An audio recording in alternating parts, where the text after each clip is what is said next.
Basically, her story is bullshit. Hey guys, welcome back to my channel, or welcome if you're new. Today's video is a little bit different than my typical motherhood and lifestyle content.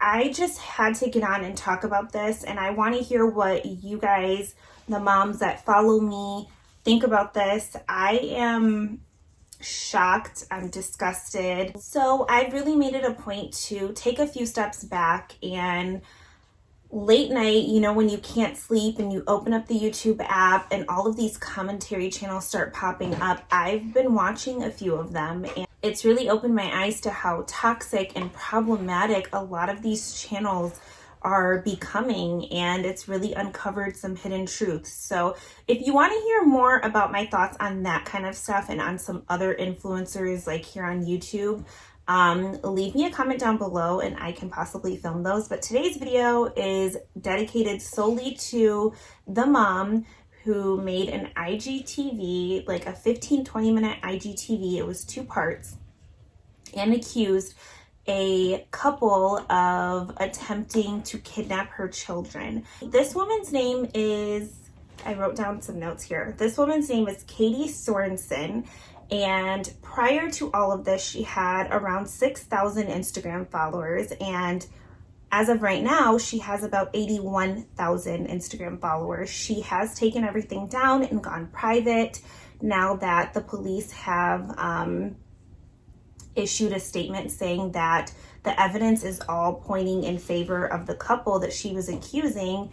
And basically her story is bullshit. If you missed out on those IGTVs, I mean, they weren't even factual allegedly, so I guess you didn't miss out on much, but I was one of the people who shared it. I was one of the people who watched and definitely thought that, oh my God, like this could happen to me. I go to Target, I go to Michael's, I go to these stores with my girls alone, and I have to run errands, and what would you do in a situation like that? And it just, you freeze up and you start to think the worst things, because I feel like as moms, we put ourselves in situations that sound similar to us and that resonate with us. And that's really what she did, is she pulled on a lot of our heartstrings and manipulated us into, you know, feeling sorry for her and thinking that she was, you know, this just mom who went through something so unfortunate, when in reality she used this situation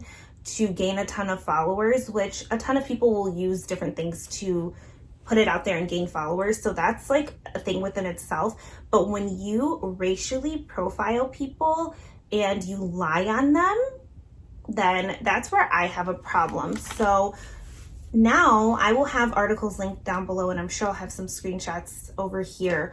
But the photo of the couple was released, and in her story, she stated many times how unkept and just not good the people looked.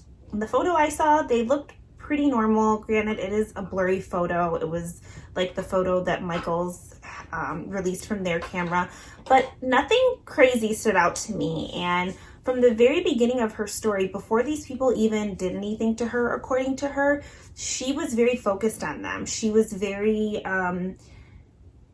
observant of them to a weird extent, and she went into a lot of details about them, where they parked exactly, claiming the man walked up to her but then walked towards her but then walked away, and she thought maybe he recognized her. But if you are claiming these people just look so bad and you're judging, you don't want to judge a book by its cover, where would this man recognize you from? Where would he know you from? You started off with 6,000 subscribers prior to this, and I'm sure the only people who recognize you would be like moms. At least that's what I would assume. It was just very odd. And then as the story went on, there were so many different instances where she claims that she really knew these people were going to take her children. These people were describing her children in detail, which it came out that they were talking about their grandchildren because they were Christmas shopping.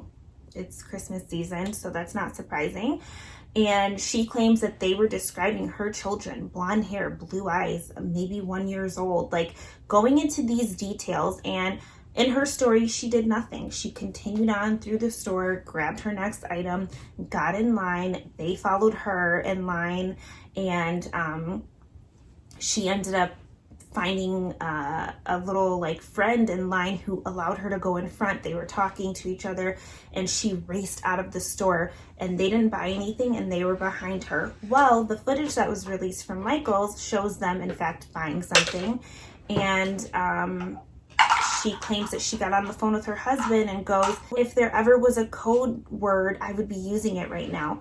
First of all, there's no way that somebody's describing my children in the store, following me in the parking lot, in the store, out of the store, and I'm going to be like making jokes or saying something so stupid. Like, you call the cops, you don't even leave the store. First of all, if you're ever in a situation like that, don't leave the store, especially if you have a double stroller. If you have a double stroller, you know, like, that thing takes time. I don't know about you guys, but I have the contours, and when I try to like fold that thing up, it's hit or miss. Sometimes it just goes really nicely, and sometimes it's a struggle. So there were just a ton of inconsistencies in her story, and now that I'm gathering more information and more facts, this woman 100% racially profiled these people. A family member of hers came out and said the same thing. Apparently they were a Latin couple, and the man was wearing a Black Lives Matter shirt. I just think that she, you know, saw people that maybe made her uncomfortable based on who she is as a person, which in my opinion is a racist. And she decided to go with this, and she knew that she was going to gain some clout on it, and she did. I just think that it's so sad that people are willing to go to such extreme lengths nowadays for clout. Just for clout, you know. Those are my feelings on the situation. I think that there should be charges pressed against her now that the cops have looked into it, and they're saying that nothing supports her side of the story and everything is in favor of this couple. I think that originally she said she did not want to press charges, which to me just screams even more that this was like a stunt and like a publicity type of thing. Like, if somebody's coming after your children, if somebody grabbed your stroller and you just barely missed it to your children being abducted, what do you mean you don't want to press charges? Like, there's just too many inconsistencies in this story, and it's unfortunate nowadays that tragedy brings upon viewers and subscribers and all of that. Whenever people have really tragic events happen, usually that brings on the followers. I know, like Brittany Bourne Leach, her son died last Christmas, and I followed her long before that, but she gained a ton of followers behind that. And now, you know, she has a lot of scrutiny because people are specifically watching her because she's the mom whose son died on Christmas, unfortunately. Like, that's how a lot of people know her. I watched her. I loved her, like, old school vlogs. She was very underrated.